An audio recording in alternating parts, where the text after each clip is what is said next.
사도행전 4장 1절에서 12절까지의 말씀입니다. 자, 우리 한 목소리로 같이 읽겠습니다. 이튿날 관리들과 장로들과 서기관들이 예루살렘에 모였는데 대제사장 안나스와 가야바와 요한과 알렉산더와 및 대제사장의 문중이 다 참여하여 사도들을 가운데 세우고 묻되 너희가 무슨 권세와 누구의 이름으로 이 일을 행하였느냐? 이에 베드로가 성령이 충만하여 이르되 백성의 관리들과 장로들아, 만일 병자에게 행한 착한 일에 대하여 이 사람이 어떻게 구원을 받았느냐고 오늘 우리에게 질문한다면 너희와 모든 이스라엘 백성들은 알라. 너희가 십자가에 못 박고 하나님이 죽은 자 가운데서 살리신 나사렛 예수 그리스도의 이름으로 이 사람이 건강하게 되어 너희 앞에 섰느니라. 이 예수는 너희 건축자들의 버린 돌로서 집 모퉁이의 머릿돌이 되었느니라. 다른 이로서는 구원을 받을 수 없나니 천하 사람 중에 구원을 받을 만한 다른 이름을 우리에게 주신 일이 없음이라 하였더라. 아멘. 자, 오늘 말씀의 제목을 한번 띄워주시기 바랍니다. 사람은 쉽게 변화될 수 있는가? 라는 질문에 여러분들의 생각은 어떻습니까? 사람은 좀처럼 쉽게 변하지 않는다. 아니다. 사람은 얼마든지 변화될 수 있다. 예. 오늘 본문에 등장하는 이 사도 베드로의 모습을 보게 되면 참 사람이 어쩜 저렇게 달라질 수 있을까 싶을 정도로 전혀 다른 새로운 모습을 오늘 우리들에게 보여주고 있습니다. 예전에 베드로의 모습이 아니었어요. 완전히 딴 사람으로 변화되어 있었습니다. 그러니까 복음서에 나오는 마태, 마가, 누가, 요한복음에 나오는 베드로하고 지금 이 사도행전에 등장하고 있는 이 베드로는 똑같은 동일 인물이지만 그러나 그의 생각, 그의 말, 그의 행동은 전혀 다른 사람의 모습으로 비춰지고 있다는 거죠. 자, 보세요. 이 베드로라는 인물을 우리가 연구해 보면 이 베드로의 모습은요, 지극히 자기 중심적이었어요. 자기밖에 몰랐습니다. 그리고 다른 사람들과 비교하기를 참 좋아했습니다. 그러면서 은근히 자신의 존재감을 드러내기를 좋아했던 사람이었어요. 그러면서도 자기의 몸을 끔찍하게 굉장히 아끼고 살이는 사람이었습니다. 절대로 손해보는 일은 하려고 하지 않았어요. 다 재봅니다. 계산해 봅니다. 물론 고집도 세었고요, 성격도 급했고 다혈질이었고요, 자기 주장에 대해서는 한치의 양보도 없이 물러설 줄 모르는 그런 사람이었어요. 게다가 자기가 한 말에 대해서 책임을 질 줄 모르는, 그냥 말만 앞서는 거예요. 여러분, 큰 소리 치는 사람 치고요, 너무 기대하지 마십시오. 말과 행동이 전혀 다른 사람이었습니다. 한 번은요, 우리 예수님께서 이제 성찬식을 끝내시고 이제 제자들과 함께 감람산으로 올라가셨습니다. 그리고는 제자들에게 하시는 말씀이 오늘 밤에 너희가 다 나를 버리리라. 그러면 그냥 듣고 가만히 있으면 중간이나 갈 텐데요, 베드로의 성격이 어디 가만히 놔두나요? 그 성격이요, 먼저 치고 나갑니다. 예수님, 무슨 그런 섭섭한 말씀을 하십니까? 자, 보세요. 모두가 다 주님을 버릴지라도, 왜 모두가 다 주님을 버릴지라도 왜 다른 사람을 끼어들여요? 이게 비교입니다. 왜 딴 사람들을 끌어들여요? 그 말을 듣고 있는 제자들은요, 우리는 가만히 있는데 베드로 쥐가 뭔데 왜 우리가 다 주님을 버린다라고 왜 쥐가 장담을 해? 아마 기분이 나빴을 겁니다. 모두가 다 주를 버릴지라도 나는 결코 주님을 버리지 않겠나이다. 비교식이죠. 여러분, 이 말을 듣고 우리 예수님께서요, 속으로 얼마나 웃으셨을까요? 왜요? 우리 주님은 아셨거든요. 베드로가 앞으로 어떻게 행할 것인지를 너무나도 잘 알고 있었기 때문에. 자, 그러자 이번에는요, 예수님께서 베드로 개인에게 이런 말씀을 하십니다. 베드로야, 오늘 밤 닭이 울기 전에 네가 나를 3번 부인하게 되리라. 그러자 뭐라고 대답을 했을까요? 아까 제가 베드로는 고집이 있다고 그랬잖아요. 자기가 한번 주장한 것에 대해서는 어떤 일이 있어도 물러서지 않으려고, 이상한 뭐가 베드로에게 있어요. 그러자 베드로가 대답을 하죠. 내가 주와 함께 죽을지언정 절대로 주님을 부인하지 않겠나이다. 주님과 함께 죽을 수 있다는 거죠. 그러자 우리 예수님은 더 이상 베드로와 말을 섞질 않으십니다. 그리고는 겟세마네 동산으로 올라가세요. 그리고는 그곳에서 땀방울이 핏방울이 될 정도로, 여러분 이 땀샘이 있어요. 너무나 우리가 창자가 막 끊어지는 듯한 고통을 느끼며 배에 힘을 주고 막 주여 하면서 기도하잖아요. 그러면 이 땀샘에 있는 미세한 모세혈관이 터져버립니다. 터지면서 이 땀샘에 땀과 피가 같이 섞여서 나오는 것을 혈안증이라고 해요. 혈안증. 예수님께서 그런 경험을 하셨어요. 그만큼 막 온 힘을 막 쥐어짜내가며 간절히 하나님 앞에 기도를 드립니다. 내 아버지요, 만일 할만하시거든 이 잔을 내게서 지나가게 하옵소서. 그러나 나의 원대로 마옵시고 아버지의 원대로 되기를 원하나이다. 이 기도를 그냥 아버지 앞에 매달린 거예요. 그리고 기도가 끝난 지 얼마 지나지 않았어요. 이제 가룟 유다가요, 자기들만에 모이는 아지트를 가룟 유다는 알잖아요. 예수님과 그 12명의 제자들이 늘 함께 했던 그 장소를 가룟 유다가 알았거든요. 그래가지고 대제사장들과 백성의 장로들로부터 파송된 몇몇 사람들과 함께 칼과 몽둥이를 가지고 예수님을 잡으러 온 거예요. 그러자 바로 그때의 그 상황 속에서 성경은 뭐라고 기록이 되어 있냐면, 이에 제자들이 다 예수를 버리고 도망하니라. 예수님의 예언대로 이루어진 거죠. 물론 그 도망가는 제자들 무리 속에는 당연히 베드로도 끼어 있었습니다. 그러니 그렇게 도망가는 제자들의 뒷모습을 바라보면서 우리 예수님의 심정은 얼마나 씁쓸하셨을까요? 그리고 예수님은 대제사장 가야바의 집 마당까지 끌려갑니다. 그런데 그런 와중에서도요, 그래도 베드로는 좀 일말의 양심이 있었는가 봐요. 저 멀찍이서 예수님을 졸졸 따라갑니다.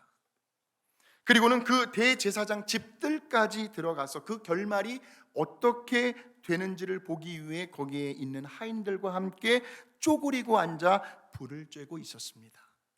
그런데 바로 그때에 갑자기 어둠 속에서 베드로의 얼굴이 환하게 불빛에 비춰졌는지 한 계집종이 베드로를 보면서 당신도 저 갈릴리 사람 예수와 함께 있었도다. 당신이 아는 그 갈릴리 사투리 말투를 들어보니까 분명 당신도 저 예수와 한패임에 틀림이 없다. 그러자 베드로가 순간 당황을 합니다. 그리고는 어떻게 합니까? 자기의 몸을 사려야 하잖아요. 그래서 순간 입에서 튀어나온 말이 그 여종을 향해, 도대체 나는 네가 지금 무슨 말을 하는지를 모르겠다. 나는 저 예수를 알지 못하노라. 그것도 3번씩이나. 베드로는 예수님을 모른다고 부인을 했고 심지어는 저주까지 퍼붓게 됩니다. 물론 그렇게 해서 일단 당장의 그 위기를 모면할 수는 있었을 겁니다. 그러나 그렇게밖에 말할 수 없었던 그 베드로 자신은 어떠했겠습니까? 당연히 조금이라도 양심이 있는 사람이라면 괴로워했을 거예요. 너무 속상했을 거예요. 그 정도 수준밖에 안 되는 자기 자신이 너무나도 싫었을 겁니다. 근데 다른 사람은 몰라요. 그러나 자기는 알아요. 베드로 자신은 알아요. 바로 그때에 꼬끼요 하고 닭이 울어요. 그 닭의 울음소리를 듣는 순간 베드로는 예수님이 말씀하셨던, 베드로야, 네가 닭이 울기 전에 나 3번 부인할 거야. 그 말씀이 생각이 난 거죠. 그리고는 도저히 참을 수가 없어 얼른 밖으로 뛰쳐나가 땅을 치며 대성통곡을 합니다. 이러했던 베드로의 모습이에요. 그런데 오늘 본문의 말씀을 한번 보세요. 지금 베드로가 어떤 상황에 처해 있는지를 보여주고 있는 말씀이 사도행전 4장 5절에서 6절의 말씀입니다. 한번 보세요. 이튿날 관리들이 모여 있습니다. 장로들이 모여 있습니다. 서기관들이 다 한 자리에 모여 있어요. 거기에는 하늘에 날아다니는 새도 떨어뜨린다고 하는 대제사장 안나스와 가야바와 요한과 알렉산드 대제사장의 문중이 다 참여하는 그 자리에 베드로가 있었습니다. 괜히 말 한마디 잘못 놀렸다가는 언제 그 자리에서 바로 체포되어 감옥 신세를 지게 될지 모르는, 자칫 잘못하다가는 목숨까지도 잃어버릴 수 있는 매우 위태로운 상황 속에 있었다는 말씀입니다. 자, 그러자 이제 드디어 그들이 가운데에 베드로를 세워놓고요, 그냥 사방팔방에서 베드로를 그냥 열심히 아주 그냥 쌍심지를 키면서 베드로를 주시합니다. 그리고는 이렇게 묻습니다. 4장 7절의 말씀이죠. 사도들을 가운데 세우고 묻되 너희가 무슨 권세와 누구의 이름으로 이 일을 행하였느냐. 이 일이 무엇일까요? 바로 그 전 사도행전 3장에 나오는 태어나면서부터 걷지 못하는 안진뱅이를 고쳐준 사건을 말하고 있지요. 바로 그 일을 가지고 지금 베드로에게 시비를 걸고 있는 겁니다. 너희가 무슨 권세와 누구의 이름으로 이 일을 행하였느냐. 그러자 베드로의 모습을 보십시오. 전혀 기가 죽지 않습니다. 오히려 더 당당한 모습으로 죽으면 죽으리라는 심정으로 이렇게 담대하게 말을 합니다. 어쩜 이렇게 사람이 달라졌어요? 9절에서 12절까지의 말씀을 보시면 같이 한번 읽어보겠습니다. 시작. 만일 병자에게, 오늘 우리에게 질문한다면 너희와 모든 이스라엘 백성들은 알라. 너희가 십자가에 못 박고 하나님이 죽은 자 가운데서 살리신 나사렛 예수 그리스도의 이름으로 이 사람이 건강하게 되어 너희 앞에 섰느니라. 이 예수는 너희 건축자들의 버린 돌로서 집 모퉁이의 머릿돌이 되었느니라. 다른 이로서는 구원을 받을 수 없나니 천하 사람 중에 구원을 받을 만한 다른 이름을 우리에게 주신 일이 없음이라 하였더라. 어떻게 베드로가 이렇게 달라졌습니까? 자, 그러자 13절을 보세요. 거기에 있던 모든 사내들인 공의원 사람들이 깜짝 놀라는 겁니다. 현대인의 성경으로 한번 써봤습니다. 시작. 그들은 베드로와 요한이 제대로 배우지도 못한 보잘것없는 사람인 줄 알았는데 어떻게 해요? 담대하게 말하는 것을 보고 놀라지 않을 수 없었다. 자, 그렇다면 도대체 무엇이 베드로를 이처럼 이렇게 전혀 딴 사람으로 변화되게 만들었을까요? 그게 뭐였을까요? 그것이 바로 8절 속에 그 비밀이 숨겨 있습니다. 자, 8절의 말씀. 자, 이에 베드로가 지금 어떤 상태라고요? 성령이 충만하여 이르되 백성의 관리들과 장로들아. 성령이 충만하여, 바로 저것이 오늘도 하나님께서 사람을 변화시킬 수 있는 비결인 것을 믿으시길 바랍니다. 성령이 충만하면 변화될 수 있어요. 사람이 어떻게 변할 수 있을까요? 어떻게 나쁜 습관을 끊어버리고 새로워질 수 있을까요? 내 사랑하는 남편과 아내가요, 우리의 자녀들이 좀 더 새로워지고 변화되었으면 좋겠는데 좀처럼 그렇게 쉽게 달라지지 않는 그러한 모습들을 보면서 때로는 엄마 아빠의 입장에서 실망할 때도 있고, 남편과 아내 된 입장에서 낙심할 때도 있고, 또 할아버지와 할머니가 된 입장에서 내놓았다 포기하고 싶을 때가 얼마나 많이 있었습니까? 한 교회에서요, 함께 신앙생활을 하면서요, 날로 새로워지고 변화되어가는 우리 성도님들을 보게 되면 얼마나 가슴이 뿌듯하고 존경이 가고요, 나이가 많다고 해서 존경이 가는 게 아니에요. 그 사람의 그 하나님을 향한 그 예배를 드리고 함께 신앙생활하는 그 모습을 보면서 존경이 저절로 가지 않을 수가 없어요. 그래서 정말 행복해질 때가 있어요. 목회할 맛이 납니다. 이런 성도님들만 생각하면 막 힘이 저절로 나요. 너무나 고맙고 감사한 거죠. 그래서 저의 목회 철학은 변화와 축복입니다. 말씀을 통해서 은혜를 받고요, 성령의 능력으로 축복의 통로가 되는, 그렇게 날마다 변화되어가는 저와 여러분들의 모습을 보면서 우리 하나님께서 얼마나 기뻐하실까요? 내 기도를 통해서 다른 누군가가 하나님의 축복을 경험할 수 있다면, 나의 그 헌신과 섬김을 통해서 다른 그 누군가가 유익함을 얻을 수만 있다면, 그것이 진정한 우리들의 삶의 기쁨이요, 우리들의 남은 생의 보람이지 않을까요? 오늘 베드로의 그 변화된 모습을 보면서요, 야, 정말 그렇구나. 사람은 얼마든지 변화될 수 있겠구나. 어떻게 해요? 성령 충만하기만 하면요. 한번 인사하시겠습니다. 우리 성령 충만하십시다. 인사하겠습니다. 우리 성령 충만하십시다. 예. 그러면 변화될 수 있습니다. 예. 오늘도 내일도 우리 모두가 늘 날마다 성령 충만함을 사모하게 되시기를 주의 이름으로 축원합니다. 오늘 이 시간 우리가 함께 모여 예배드리는 이곳이 사도행전 2장에 나오는 120명의 성도들이 모였던 오순절 마가의 다락방이 되시길 주의 이름으로 축원합니다. 바람 같은 성령으로 인하여 답답했던 우리들의 가슴이 시원하게 뻥 뚫리는 역사가 있게 되길 바랍니다. 불같은 성령으로 인하여 우리의 식어진 가슴 심령이 뜨거워지기를 소망합니다. 주님을 만났던 그 첫사랑의 감격과 열정이 회복이 되고요, 나 같은 것을 구원하셔서 하나님의 자녀 삼아주시고 종의 반열에 세워주시고 이렇게 다른 영혼들을 섬길 수 있는 섬김의 자리로 인도하신 그 구원의 기쁨과 감격이 회복이 되고요, 하나님을 향한 그 거룩한 열망이 다시 한번 활활 타오르게 되시는, 나는 날마다 죽노라, 날마다 나는 십자가에 죽어지고요, 오직 내 안에 계시는 예수 그리스도만 드러날 수 있는, 여보, 당신, 엄마, 아빠, 할머니, 할아버지 전혀 딴 사람 같으시네요. 오늘은 어쩜 몰라보게 이렇게 달라지셨어요.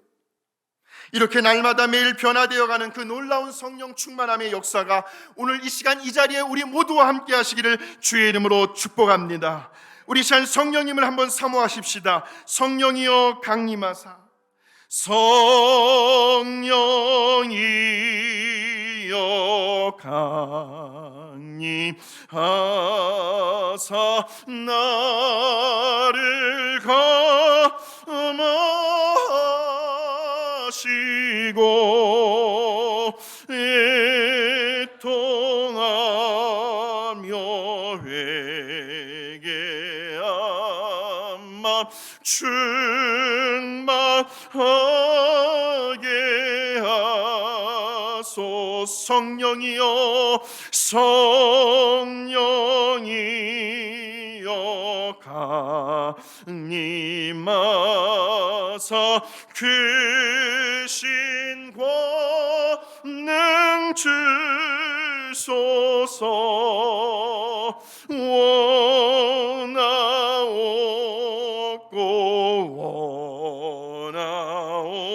원하오니 충만하게 하소. 힘이 없어요. 힘이 없고 연약하나 엎드려서 비오니 성령 강림하옵소서.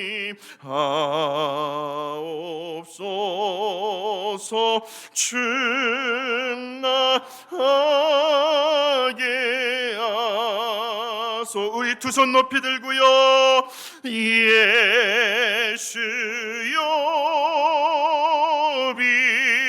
비오 나에게 성령 충만함을 나의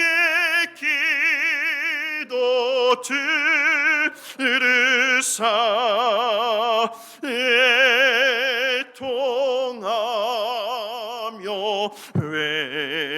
회개한 마 충만하게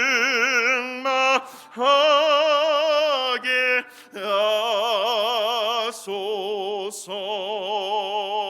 주여, 이 시간 우리 모두에게 성령 충만함을 부어 주시옵소서.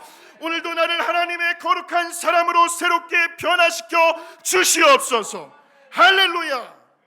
이 시대의 최고의 전도자였습니다.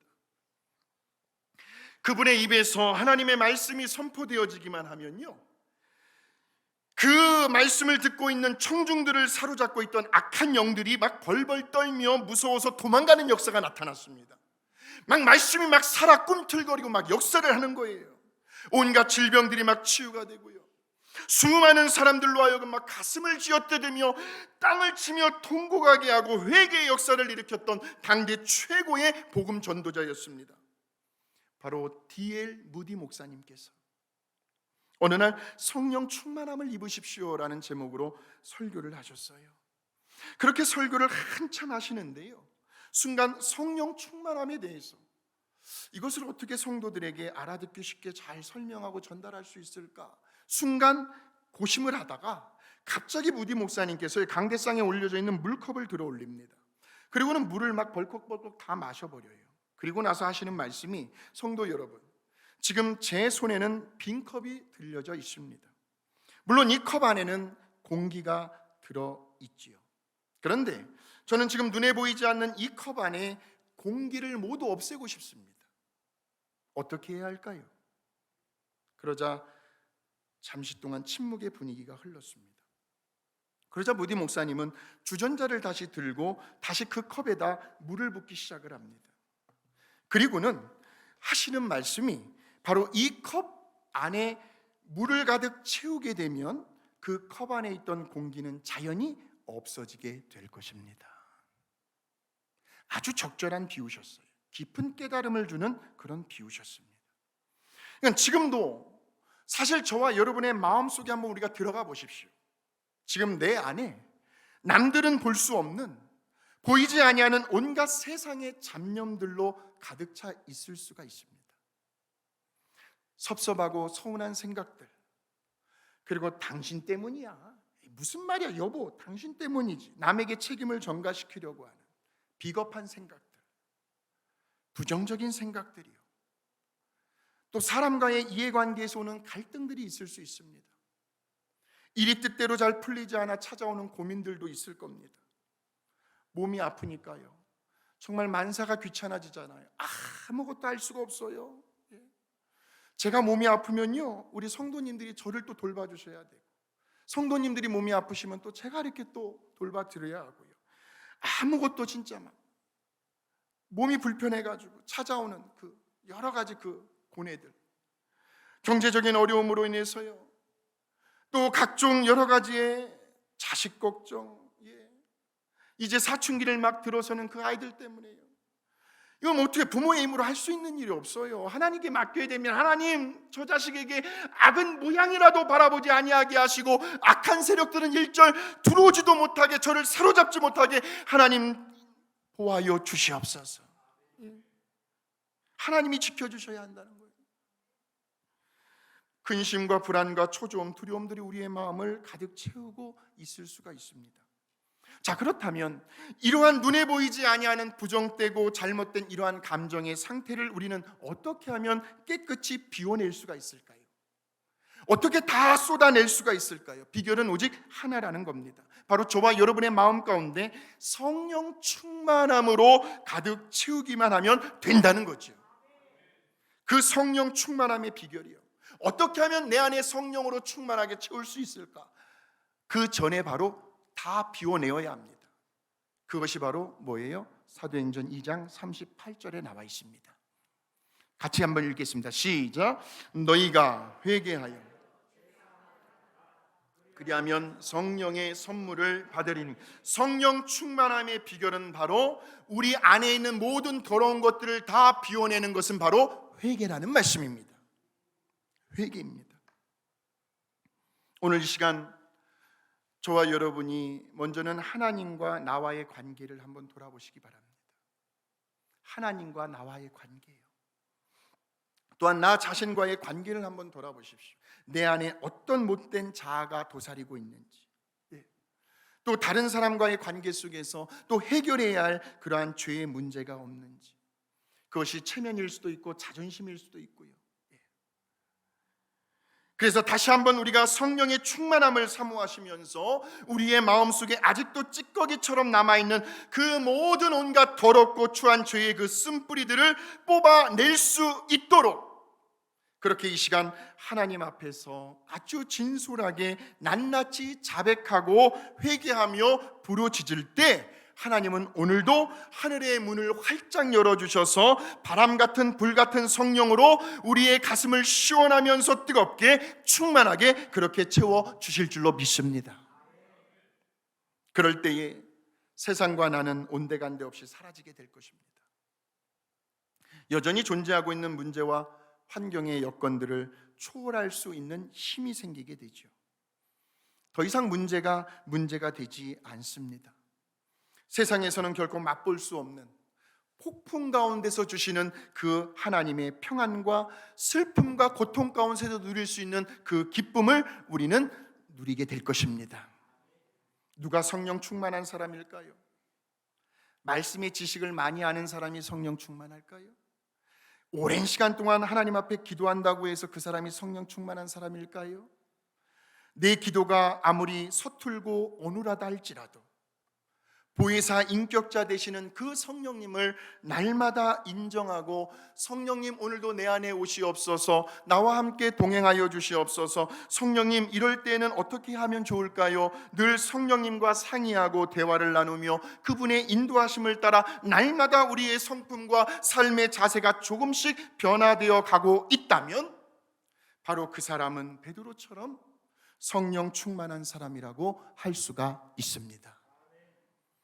우리 같이 한번 큰 소리로 저와 한번 외쳐보겠습니다. 성령 충만은 반드시 변화를 가져온다. 시작. 성령 충만은 반드시 변화를 가져옵니다. 할렐루야. 성령 충만과 변화입니다. 우리 모두가 날마다 회개의 자리로 나아가셔서 오늘도 내일도 아침에 눈을 뜨고 한날을 시작하면서 또 잠자리에 들면서는 천장을 바라보며, 하나님 오늘 제가 혹시라도 뭔가 하나님 앞에 부족했던 모습 보인 적이 있습니까? 용서해 주세요. 날마다 회개의 자리로 나아가서 성령의 충만함을 다 입으셔서 점점 예수님을 닮아가고 변화되어가는 우리들의 그 변화된 모습을 통해서 우리 주변 사람들에게 축복의 통로가 되어줄 수 있는 그러한 저와 여러분이 될 수 있도록 이번 한 주간도 성령님의 그 인도하심을 사모하며 그렇게 살아가는 저와 여러분이 되시기를 주님의 이름으로 축원합니다.